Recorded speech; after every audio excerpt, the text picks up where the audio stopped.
She walked past me like I was a ghost, grabbed her charger from the bedroom, and muttered under her breath, "You'll regret being this quiet." I didn't answer. Not when she slammed the drawer. Not when she slammed the door. Not even when I saw the Uber taillights flash outside. Because regret, to her, is what happens when someone pushes back. And I wasn't pushing anymore. I was gone. Not dead. Not missing. Just removed. Like a deleted file she never thought she'd need again. She had no idea I'd already packed my essentials into the back of the truck she thought was at the mechanic. No clue I'd already mailed my phone to an empty apartment in Vermont I'd prepaid 6 months on, just so the GPS history would stay interesting. No clue I'd wiped every trace of myself from the shared calendar, the shared playlists, the shared credit line. I even changed the password to our joint cloud account. You know, just in case the photos ever mattered again. It all started with something she thought was clever. A line she said with a smirk, sipping wine in front of her friends, like I was just another joke on her charcuterie board. Honestly, if you vanished, no one would notice. They laughed. I didn't. And 2 months later, I decided to prove her right, in a way she'd never recover from. It wasn't revenge. It was freedom. Engineered. Cold. Silent. I left the house full. The fridge stocked. The mortgage paid 3 months ahead. I left no note. No trail. The only thing I left behind was her own words. Printed. Taped to the bedroom mirror. Bold. Red. All caps. If you vanished, no one would notice. Under it, I wrote in pen. Challenge accepted. And then I left. But here's the thing no one tells you about disappearing. It's never really clean. Because I thought she didn't care. I thought she wanted me gone. But 4 days later, she called my brother. Then my boss. Then my ex. Then my barber. And 2 days after that, I got an alert that someone tried logging into my old email from her tablet. I watched from a borrowed laptop. No location access. No cookies. Just enough signal to see her try and fail. And then the letter came. Not an email. Not a text. A handwritten letter slid under a door that wasn't hers. She wrote, "Where are you? I didn't mean it like that. Please come home. I'm scared." But I was already 2 states away. And she had no idea what I'd really discovered the night I left. Because vanishing was only step 1. If you vanished, no one would notice. Challenge accepted. Told from the perspective of a whiny, emotionally broken husband. Written in fluent American English. Longer, immersive, unique, deeply intriguing, and fully YouTube safe. Part 2. The hotel camera footage she forgot existed. 4 days into my disappearance, she filed a missing person report.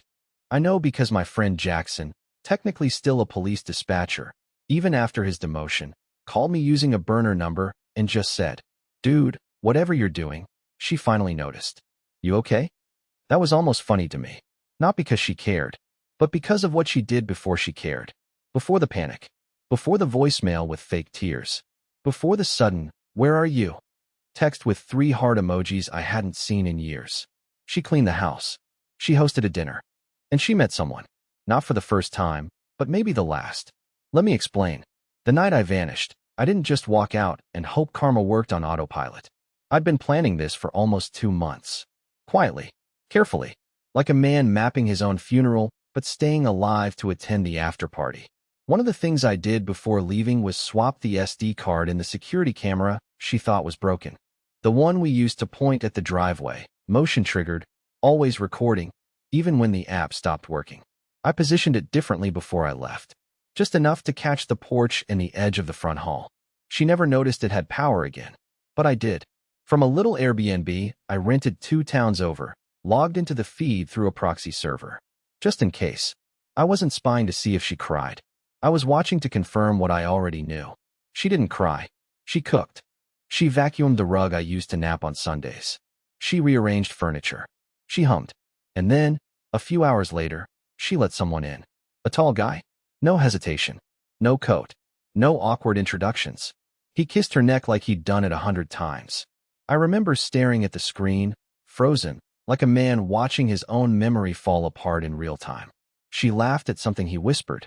Then they both walked out of frame. Upstairs. I closed the laptop. Sat in silence. Just breathing. The worst part wasn't that she had someone else.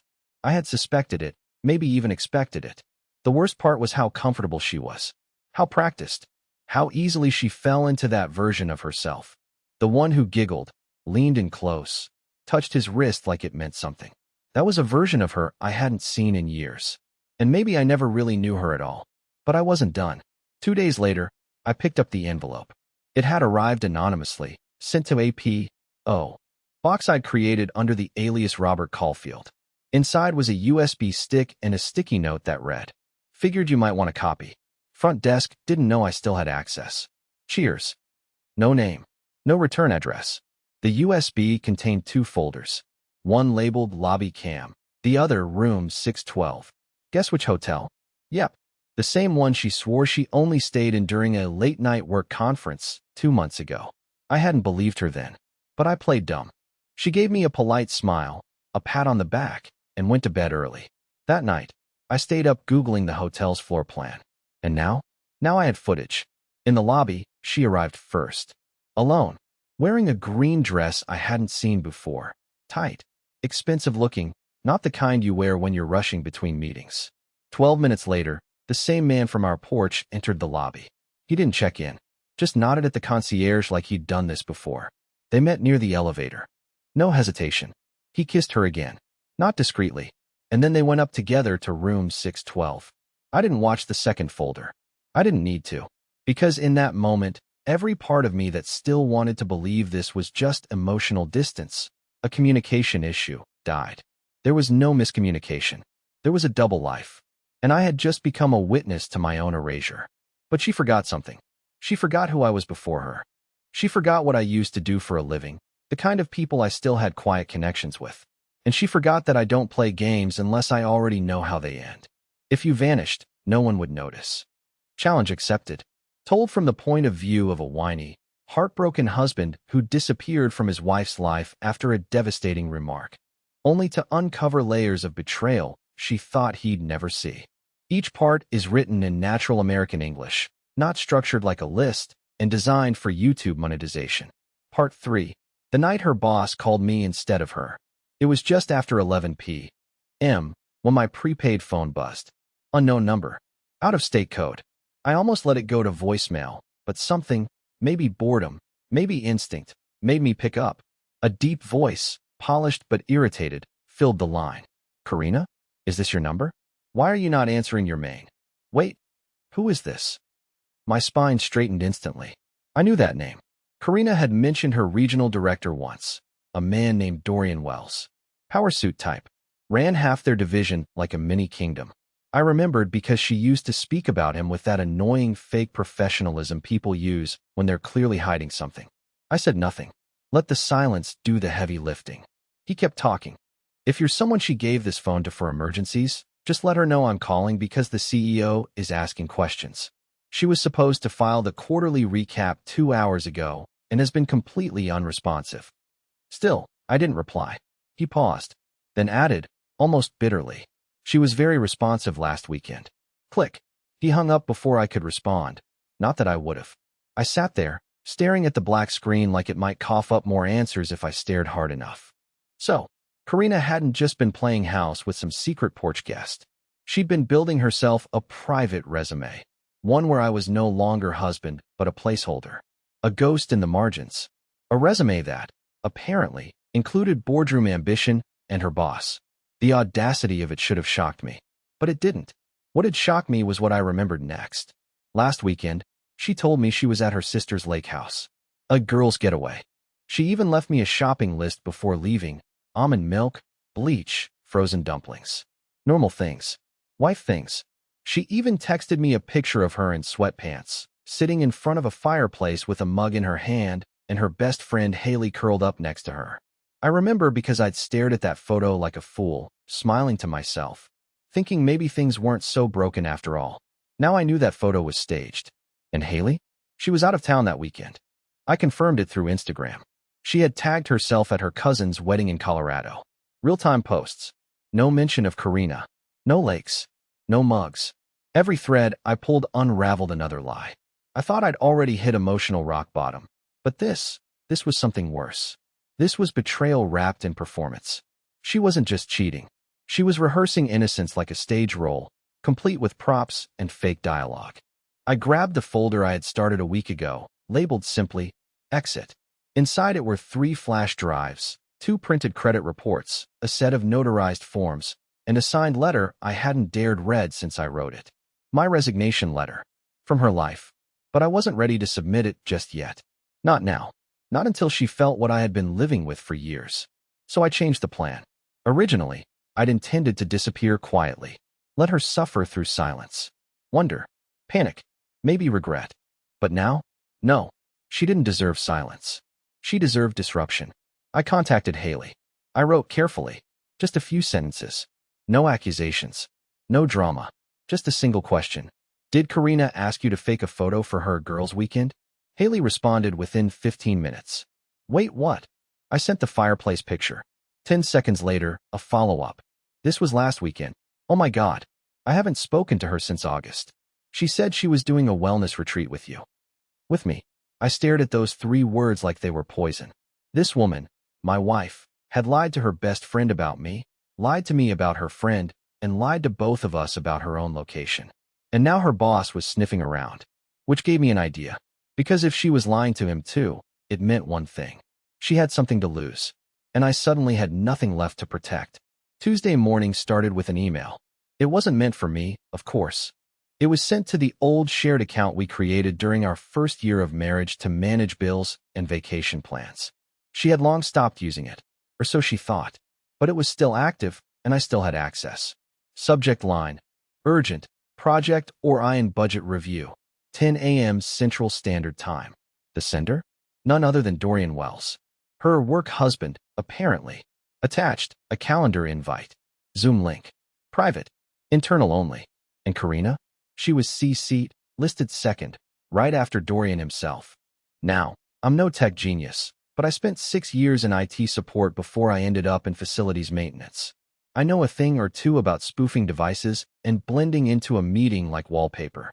So I did what any self-respecting, emotionally imploding husband would do. I clicked the link. I didn't turn on my video. Didn't unmute. Just joined with an alias, Jacob V. A generic-sounding name with a fake company tag. Nobody questioned it. The participant list hit 12. Karina joined 5 minutes late. Camera off.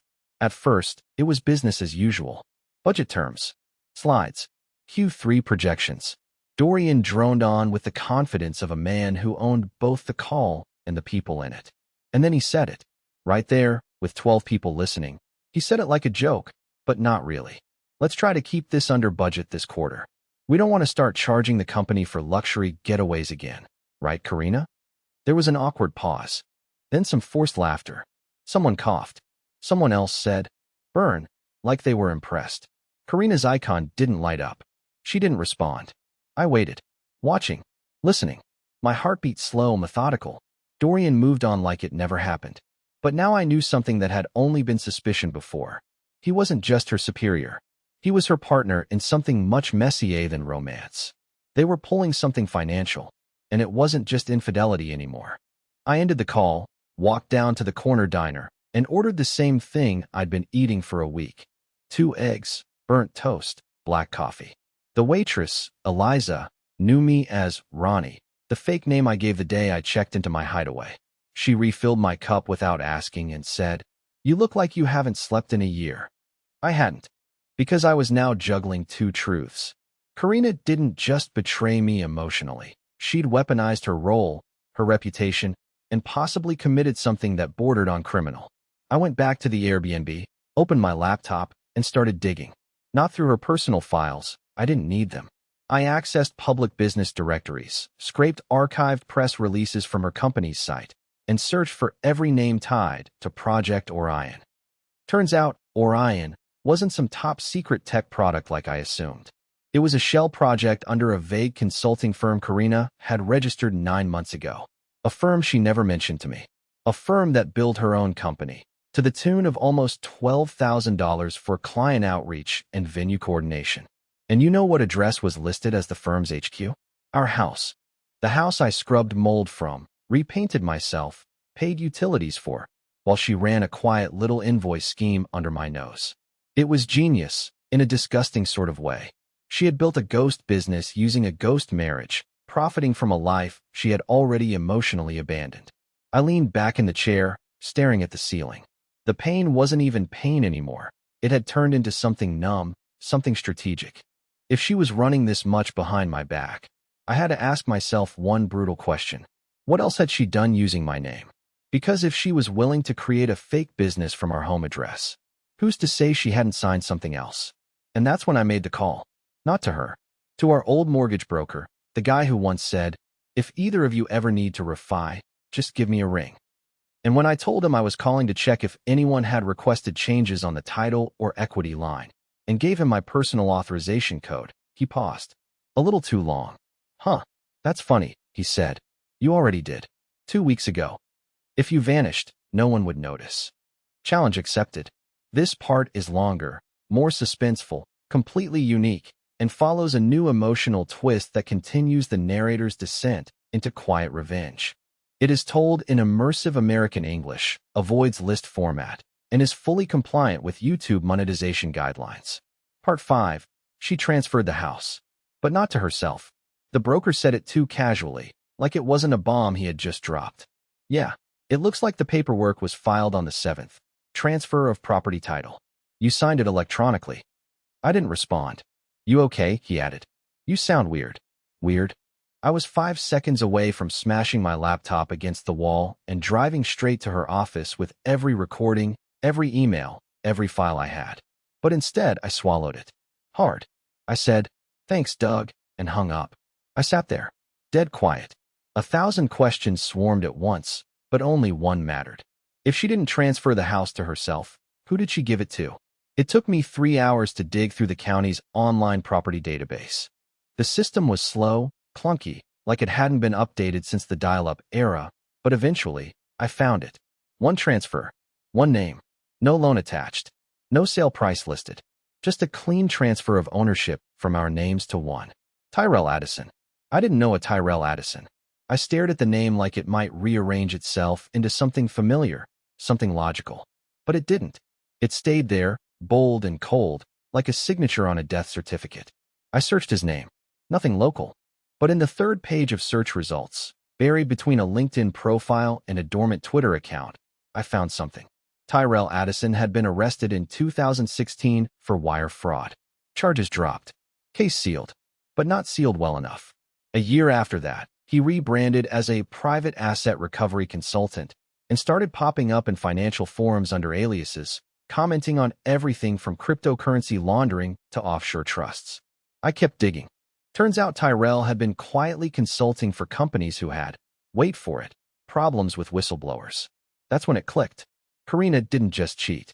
She didn't just fake a business to funnel funds. She had pulled in a professional, someone who could clean up her messes and reposition assets fast, under the radar.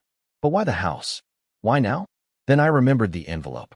A few weeks before I vanished, Karina had left one on the kitchen counter, addressed to her in bold handwriting. I had assumed it was junk mail, but it wasn't.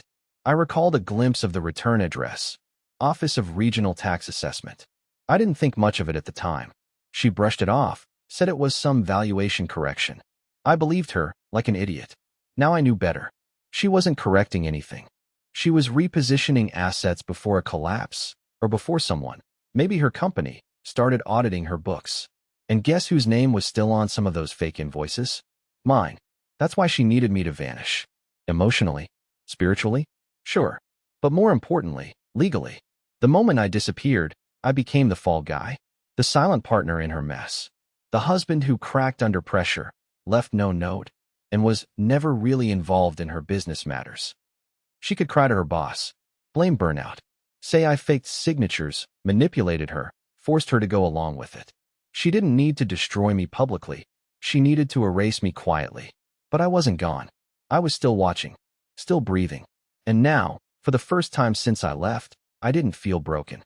I felt dangerous. Because the one thing she never accounted for, the one variable she couldn't factor into her spreadsheet life, was the version of me that knew how to fight dirty without ever raising my voice. She thought I'd disappear like a shadow, that no one would notice. She was wrong, because I had just requested a legal certified copy of the transfer document. And I knew something she didn't. Our signatures looked similar, but not identical. And forgery? That doesn't just dissolve a transfer. It exposes the whole house of cards. The envelope arrived on a Thursday, plain as dry toast. No logo, no markings beyond my name. The fake one I'd been using to receive mail out here, halfway between nothing and nowhere. Inside was the transfer document. 2 pages. The first, a standard deed reassignment. The second, the signature page. I stared at it for a long time. My name, written in ink I didn't remember touching. The loops in the letters were close. Almost perfect. Almost. But not mine. She had tried to mimic the way I signed things when I was tired. Short, sharp, half-slanted. But she missed a detail I've never once changed in my life. The tail on the Y in my middle name always curves left. Hers curved right. It was a small thing. Minuscule. Something no one but a forensic analyst or a very bitter husband would ever notice. Lucky for me, I was both. I sat at the counter of the Airbnb kitchen, the same cheap Formica I'd eaten on for weeks now, and laid out a folder with everything I'd collected: screenshots, camera footage, emails, phone logs, bank statements, even the business registration for her fake company. It was all there, organized like I was preparing for a trial, because I was. But not in a courtroom. Not yet. First, I needed someone to tell me I wasn't crazy. So I called Riley. You don't forget a guy like Riley after college. We were roommates for 2 years, before he went all in on criminal justice and ended up in document forensics for a private insurance group. The kind of job where you learn how to spot fake wills, fake death certificates, fake everything. When he answered, he sounded groggy. Elliot? Holy crap, man. I thought you were.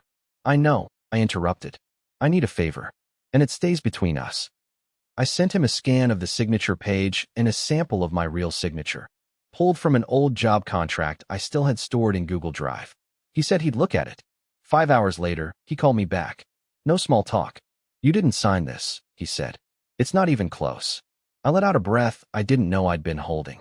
He continued, whoever forged this tried to replicate your fatigue signature, the one you use on multiple forms with limited attention, but they slipped up. Your stroke pressure is inconsistent. Their slant is mimicked but unnatural. It's good enough to fool a clerk, but not a professional. This is solid forgery. That was all I needed. One piece of paper, one professional opinion. That's what turned this from betrayal into leverage. It meant the transfer was voidable. It meant the house could revert back. It meant I had her cornered. But here's the twist. I didn't want the house. Not really. That place had become a mausoleum of false smiles and whispered lies. But what I did want was control. And she had just handed it to me in her arrogance, her certainty that I was too spineless to fight back. So I began writing the letter.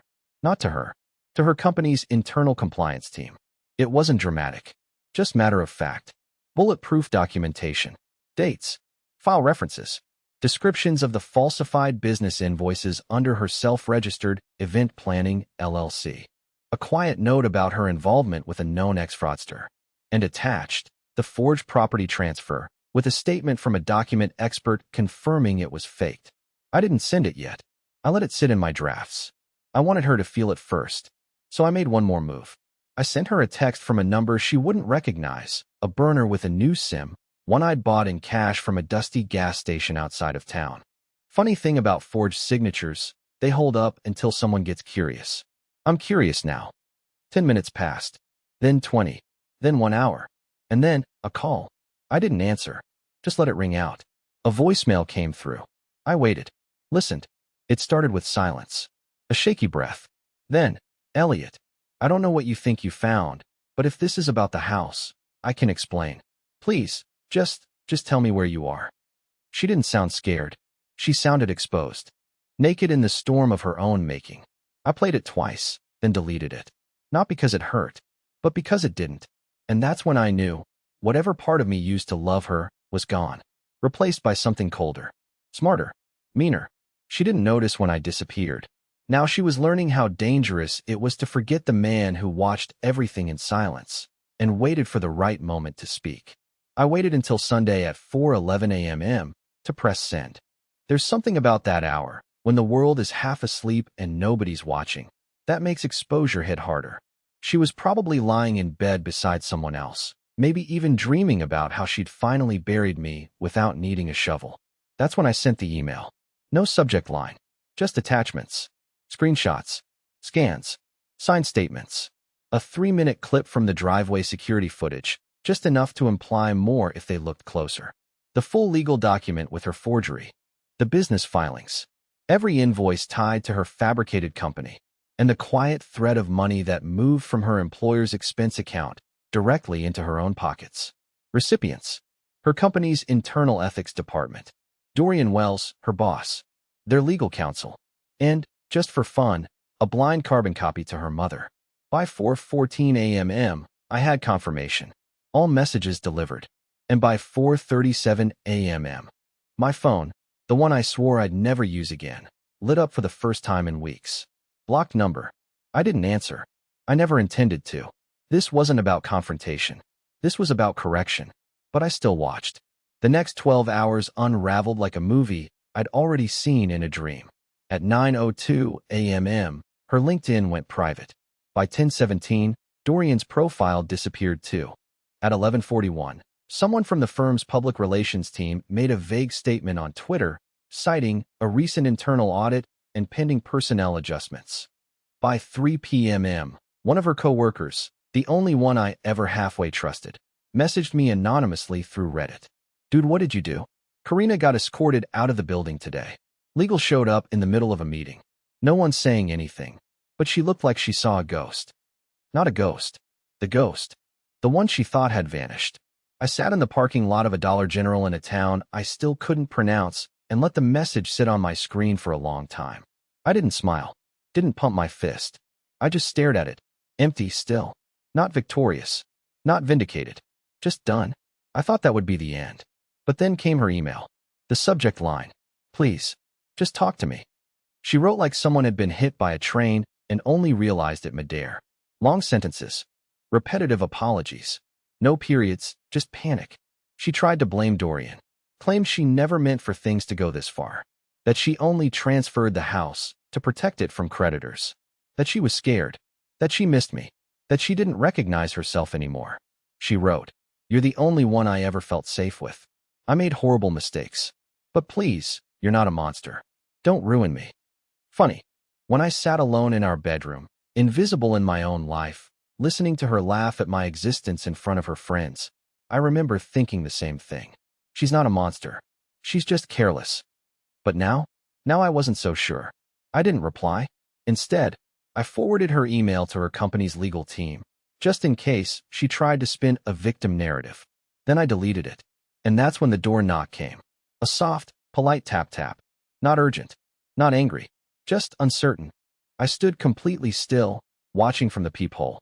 It wasn't the police. It wasn't a lawyer. It was my brother, Trevor. He was the last person I ever expected to see, especially out here, 100 miles from the town where we both grew up, on the edge of nowhere. His eyes scanned the number on the door. He looked thinner than I remembered. Older. Like someone had been worrying for too long. I opened the door slowly. We stared at each other for a second. Then he just said, "I figured if anyone would know how to disappear right, it'd be you. But Mom's been freaking out. Karina called. Said she couldn't find you. Said something about lawyers." I drove down. I don't know what I thought. I let him in. I didn't tell him everything. Not yet. But I showed him the folder. He didn't say much. Just kept shaking his head. At one point, he muttered, "She really tried to torture your entire life." I said no. She tried to erase it. He nodded. Then asked a question I wasn't ready for. What now? And that's when it hit me. I didn't know. I had built this elaborate plan to vanish, to retaliate, to expose. And I had done it. But the aftermath was quiet. Still. Not satisfying. Not joyful. I wasn't coming back to her. But I also couldn't go back to who I was before. Because when you burn someone down to ash, even if they survive, there's no blueprint for what comes next. There's only smoke. And a slow, painful decision. Do I rebuild? Or do I vanish for real this time? It had been 53 days since I walked out the first time. No bag. No speech. Just silence. Back then, I thought I was walking away from a marriage. From humiliation. From the version of myself that had grown too soft to notice he was being erased. But somewhere along the way, I stopped running from her and started moving toward myself.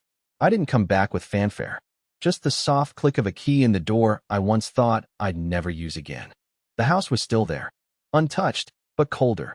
The plants I used to water were dying. The fridge was empty except for condiments and a half-used bottle of Prosecco. It was quiet. I stood in the entryway for a long time, staring at the same picture frames on the wall, most of them filled with happy lies. I took them all down, every single one, stacked them in a box. Then I walked upstairs. The master bedroom still smelled faintly of her perfume. A bottle of it was tipped over on the vanity, half empty. I didn't touch it. I opened the window instead. Fresh air filled the space. Cold. Sharp. Honest. I changed the locks the next morning. Not because I was afraid she'd come back. She wouldn't. Not after what happened. Her company issued a statement 2 days after the email. Internal investigation underway. Dorian quietly resigned. Karina disappeared from every platform. I heard through my brother she moved back in with her mother. That she was looking into healing. I wished her well. But not personally. Because healing isn't something I owed her. It's something I had to fight for myself. That week, I finally went to see my mother. She'd been crying for weeks, according to Trevor. I expected anger. I expected the classic. How could you vanish like that without saying anything? But she just hugged me. Tight. Too long. The kind that makes your ribs ache, but your heart stop aching for the first time in months. I thought I lost you, she whispered. I didn't know what to say, so I just said the truth. I thought I lost me too. And that was the moment I realized. I hadn't. I had buried the version of me that needed her validation. The version who waited for texts, who begged for crumbs of affection, who stayed in rooms he wasn't welcome in just to avoid the silence of his own thoughts. He was gone. But the real me? He was just getting started. In the weeks that followed, I sold the house. Not out of spite. Out of necessity. It was never really mine anymore. Not emotionally. Not spiritually. It was her stage. Her blueprint. Her lie. I used the money to start something small. A new life in Asheville. A little town with mountains that look like forgiveness. I got a cheap rental with peeling paint and floors that creak when it rains. I bought a used pickup. I started fixing things again, not metaphorically. Actually fixing things. Sinks. Gutters. Doors that don't close right. One client at a time. One day at a time. And you know what? People notice when I show up now. The lady who runs the bakery leaves a box of leftover muffins on my tailgate every Thursday. The guy at the hardware store remembers my name. Even the cat next door waits for me every morning like it's his job to greet me. It's not glamorous, but it's mine. I never told anyone the full story, not even Trevor. But sometimes, when I'm driving with the windows down and the sun hits just right, I remember that line she said with a laugh she thought no one heard. If you vanished, no one would notice. And I smile. Because she was wrong. I vanished, and I noticed. And I came back better than she could have ever imagined. Not for her. For me.